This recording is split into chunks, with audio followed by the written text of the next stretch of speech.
आगे भी हमने ये चीज़ जस्टिफाई की है कि इट्स नॉट अबाउट द बहनोई। हमारा जो पहला एपिसोड था उसमें और शादियों के जो सीन्स थे आपने देखा होगा कहीं कहीं वो उसके कपड़े पहन के खड़ी हो जाती है, वो कहती है तुम्हारा ज़्यादा अच्छा है, मैं ऐसा ही जोड़ा बनवाऊंगी, इसी कलर का बनवाऊंगी, तुम्हारे लिए ऑर्डर आया था ये नहीं है, मुझे पसंद आ रहा है ये मेरा है। उनकी लड़ाइयाँ छोटी छोटी हम लोगों ने कोशिश की है कि ताकि लोगों को ये ना हो कि बहनोई के ऊपर है। बहनोई तो आया बाद में, जब बहनोई बाद में आया तो उसको पता चला कि यार लेकिन ये भी एक ऑप्शन है ज़िंदगी में। See this is an option, उसके सामने तो ऑप्शंस हैं। नहीं ये बात मुझे समझ है, ये बात मुझे समझ है and I can understand where Nisha is coming from. लेकिन आखिरी एपिसोड में अब ये जो ट्विस्ट आप लोगों ने दिखाया है वेयर द बहनोई has started falling for her, that is problematic for me. देखो अगर ये वन साइडेड चलता रहता और सिबलिंग राइवलरी डिसऑर्डर आपने अगर उसको टच करना था दैट्स फाइन, एक राइटर की उसका प्रोगेटिव है, उसने अगर सोचा कि मैंने ये एक दुनिया क्रिएट करनी है उसमें एक कैरेक्टर क्रिएट करना है, दैट्स परफेक्टली ओके। बट जहाँ पे मुझे ये थोड़ा सा डूबियस अब लगना शुरू हो गया कि why is the brother in law also falling for her, don't you think that is problematic? May be he was like that शुरू से, वो भी नेगेटिव है वो मे बी क्योंकि आपको जिस तरह मेरे जो फ्लैशबैक के सीन्स हैं अभी आगे के एपिसोड्स में आप लोग देखेंगे, हमने बचपन भी शूट किया है निशा मिशा का, उसमें भी जैसे मैं भी हर एक्टर की रिस्पॉन्सिबिलिटी होती है एक एक्टर का एक कैरेक्टर का sketch banana in the mind. उसे पता होना चाहिए कि पहले एपिसोड से तो नहीं पैदा होकर आ गया ना ये एक्टर, ये कैरेक्टर निशा की बैक स्टोरी है, निशा की है बैक स्टोरी, निशा की बैक ये हमें देखने को मिलेगी, ये आप लोगों को प्रॉपर देखने को नहीं मिलेगी, लेकिन उसके सीन्स में फ्लैशबैक्स में आपको पता चलेगा कि उसके ये जो मेरा तेरा वाला सीन है ये कहाँ से आ रहा है। ठीक है, मुझे लगता है जैसे असफंदयार का इसमें कैरेक्टर है, मैंने भी ये बात आपकी वाली नोट की थी कि एक सीन था उसमें जब मैं खड़ी उसको देख रही हूँ तो somehow he looks at me, वो देखता है एक नजर और फिर वो नजर नीचे कर लेता है, और उसकी जो नजर है ना उसकी बीवी बीमार है, बीमार बीवी को छोड़ के आपके साथ चला गया वो सी व्यू पे हाथ पकड़ के। हाँ क्योंकि वो उसको बोलती है आके, उसको बोलती है कि आप मेरा कोई ख्याल नहीं रखता, और वो आगे से नहीं, लेकिन वो फिर अपनी बीवी को सच भी नहीं बता रहा। मिशा को तो आदत ही नहीं है बाहर जाने की, बट वो मिशा को सच नहीं बता रहा बिकॉज़ निशा ने बोला कि नहीं बताना। नहीं बताना क्योंकि उसको ही इज लाइकिंग हर ना, he is liking her somehow, he is liking the बेबाकी of the girl, he is liking कि वो उसकी जो बीवी है। That to me is weird, that to you is weird, या that to me is problematic because if it was coming from just this angle where यार के जैसे आपने कहा कि sister rivalry disorder SRD आप दिखा रहे हैं, एक लड़की है whatever reason आप कह रहे हैं कि बैक स्टोरी भी उसकी थोड़ी बहुत हमें पता चलेगी, आप उसके फ्लैशबैक्स में भी जाएंगे, आपने बचपन के सीन्स भी शूट किए हुए, ठीक है, दैट्स फाइन। बट ये जो असफी वाला एलिमेंट है ना where he started falling for her and then not only that उस वजह से वो अपनी बीवी के साथ बदतमीजी कर रहा है, अगले एपिसोड के प्रोमो में हमने देखा उसको धक्का भी दे रहा है, that to me is wrong because फिर आप उस टिपिकल लाइन में जा रहे हो वेयर एक बहन ने अपनी बहन का घर बर्बाद कर दिया। इसको आप कैसे जस्टिफाई करेंगे? इसको मैं इस तरह से जस्टिफाई करूंगी, देखें जो असफंदयार का कैरेक्टर है, इमाद ने जब हमारी आपस में बात हुई थी कि इस तरह जब because we had to show the chemistry कि कहीं ऐसे तो नहीं एकदम से वो सीन आ गया रात वाला कि आए तो इतना क्लोज खड़े हुए, कुछ तो होगा असफंदयार के अंदर भी कुछ होगा, मतलब कोई उसकी थॉट होंगी। So when we were talking और जब हम सीन्स बनाते थे बैठ के तो वो ये कहते थे कि असफन का जो कैरेक्टर है मैंने ये शो किया है हमेशा से कि he used to live alone abroad, ठीक है, ही हैड एवरीथिंग, जिस चीज़ के ऊपर वो हाथ रखता था वो उसको आसानी से मिल सकती थी।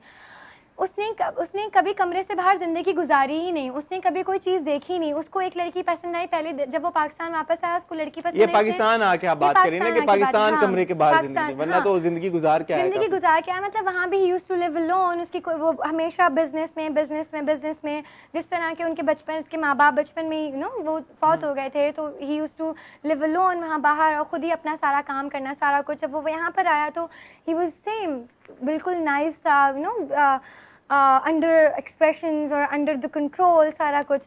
फिर उसने जाके एक फैमिली के अंदर आपने देखा आते हैं लोग लाइक यू नो आप देखते हैं कि अच्छा ये भी हो रहा है, उसके लिए ये चीज़ें नहीं थी कि इस तरह की भी चीज़ है, अच्छा ये भी लड़की है, ये भी है। उसको शुरू में वो चीज़ें बुरी लगती है कि निशा कैसी है, आपने देखा होगा एक सीन में वो तस्वीरें खींच के उसको भेजती है तो वो कहता है कि इसने ड्रेस कैसे पहना है, इसका ये कैसे पहन सकती है, इसने ये कैसे पहना है, उसको छोटी छोटी चीज़ें बुरी लगती है निशा की, वो निशा को बोलता भी है। अच्छा लगनी शुरू हो गई उसको, अच्छा लगना तो उसको निशा अच्छा लगना शुरू हो गई।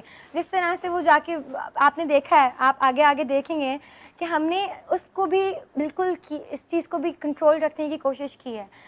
अरीबा का जो कैरेक्टर है वो मिशा का कैरेक्टर ही एक ऐसा था कि वो बहुत स्लो, डल, डाउन, दबी हुई, रात को नॉट रेडी। तहज्जुद पढ़ने वाली। हाँ, वो उस तरह की लड़की है। उसका मियाँ का मिजाज ऐसे नहीं है, उसको बाहर जाने का भी शौक है। वो आता है पहले दिन ऑफिस, कहता है कि आप क्यों कॉफ़ी बना रही हूँ? कहती है मुझे तो लेट नाइट कॉफ़ीज़ पसंद है। तो कहता है मीनू को नहीं पसंद, मुझे भी इस तरह की चीज़ें पसंद है कि हम बाहर जाएँ, जाके आइसक्रीम खाएँ, बाहर जाएँ, लेकिन मीनू को इतना पसंद नहीं है।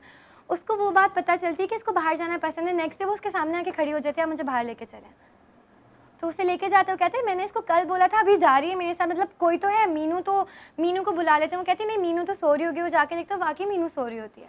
तो वो उसको वो डिस्ट्रैक्ट करती है। असफन उसको नहीं लाइक कर रहा, she is making him fall for her because she knows how to.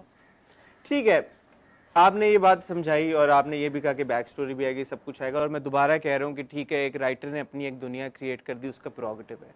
But ये जो अब कमेंट्स आ रहे हैं ऑडियंस की तरफ से, हमें भी बहुत आ रहे हैं कमेंट्स के आप रिव्यू ही ना करें, आप ना देखें, जलन जैसे ड्रामे बनने नहीं चाहिए, कि इसका सोसाइटी पे बड़ा नेगेटिव इम्पैक्ट होता है कि आप इस तरह की स्टोरीज दिखा रहे हैं जहाँ पे आप एक साली और बहनोई का जो बड़ा एक सीक्रेट किस्म का रिलेशनशिप है उसको एक बड़ी बुरी लाइट में दिखा रहे हैं।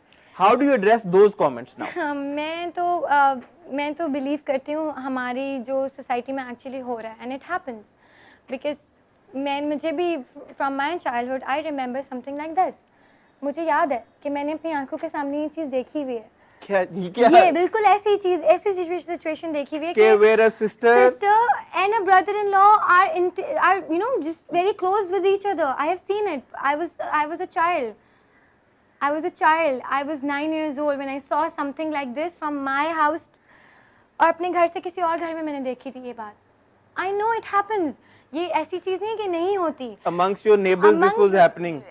वो बचपन की बात है, like you know, not my neighbors, मैं उनको नहीं मेरे neighbors हैं, लेकिन I have encountered something like this, so I can relate कि वाकई ये होता है।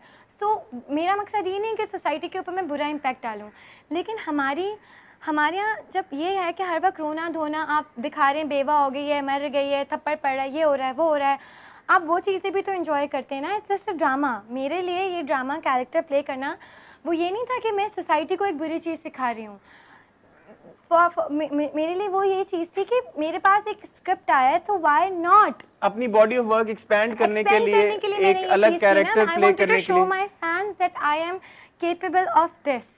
ठीक है, so maybe you're not the right person to ask all these questions. Maybe the writer and the producer and the director are, and we'll reach out to them as well. But as far as your performance is concerned, मैं publicly अपने review में भी कह चुका हूँ, मैं आपके मुंह पर भी कहना चाहूँगा, your performance is excellent. Whatever character that you're playing, it clearly is evident that there is something wrong with this girl. I did not know that there is a thing called this sister rivalry disorder. I will do some research on this as well. And I'm sure अब जो आपके viewers, हमारे viewers और fans देख रहे हैं, वो इसके ऊपर भी रिसर्च करेंगे कि ये क्या मेडिकली कोई है क्या। देखिए, जब मुझे स्क्रिप्ट ऑफर किया था तो उन्होंने मुझे यही बताया था कि इसको ये मसला है SRD, this is sibling rivalry disorder. अब आपने देखा है, मैंने अपने डायरेक्टर से पूछा कि मुझे बताएं कि ये एक्चुअली है क्या। तो उन्होंने कहा देखो, हमारे यहाँ ना बच्चों को ये नहीं सिखाया जाता शेयरिंग, हमारे यहाँ बड़े बच्चे को दिखाया जाता है कि छोटे वाले को दे दो, चलो उसने कुछ मांगा, चलो छोटी है ना दे दो, सुन लो छोटी है, सुन लो ज़िद्दी है, बड़ी तुम तो बड़ी हो, तुम तो समझदार हो, तुम तो समझदारी से काम करो, उसने कर लिया तो कोई बात नहीं, तुम्हारी चीज़ उसको ज़्यादा पसंद आ रही है तो दे दो। ये हमारे माँ बाप बच्चों में फ़ीड करते हैं। निशा के दिमाग में उसके माँ बाप ने ये चीज़ फ़ीड की शुरू से। जो मैंने अपने दिमाग में ये चीज़ आई है ना, मेरे दिमाग में ये चीज़ कि कहाँ से आई है, जो आपने सीन्स देखे होंगे जब निशा अकेली है तो निशा का एक्सप्रेशन एक अलग एक्सप्रेशन होता है, जो वो देख रही होती है विनिंग एक्सप्रेशन होता है उसकी आंखों में। उसकी आंखों में एक ऐसी जीत होती है जो आपको पूरे ड्रामे में कहीं नहीं नजर आएगी सिवाय वो जब अकेली होगी, because she doesn't want everybody to know it कि उसके अंदर की जो डिज़ायर है वो कहाँ जाके पूरी हो रही है।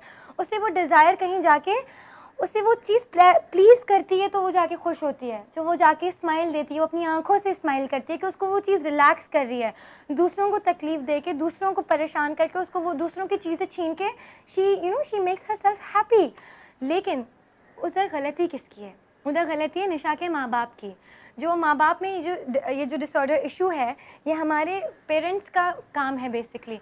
हमें ये सिखाया जाता है कि चलो छोटी है दे दो, आपको नहीं पता कि वो बच्चा पर्सनालिटी में कितना परसेंट वो चीज़ अपने साथ लेकर जा रहा है और कितना ग्रो कर रहा है। निशा उससे एक्सट्रीम जा चुकी है। निशा ने उस चीज़ को ऑब्जर्व करते करते, क्योंकि उससे कोई पूछता नहीं है कहाँ जा रही हो, छोटी है कोई बात नहीं, कर लो, जाओ ले लो, ये चीज़ तुम्हें पसंद आया तुम रख लो। उसको वो चीज़ें भूल चुकी है कि रिश्ता क्या होता है, वो भूल चुकी है कि बहन क्या है, वो बहन की चीज़ है, वो भूल चुकी है, वो एक्सट्रीम चली गई है। रिलीजन से, सोसाइटी से, बहनोई से, रिश्तों से, हर चीज़ से शी इज़ एक्सट्रीमिस्ट। वो एक्सट्रीम पे जाके सोचती है। उसको अपना चाहिए, उसको अपने लिए चाहिए, उसको किसी और के लिए नहीं चाहिए।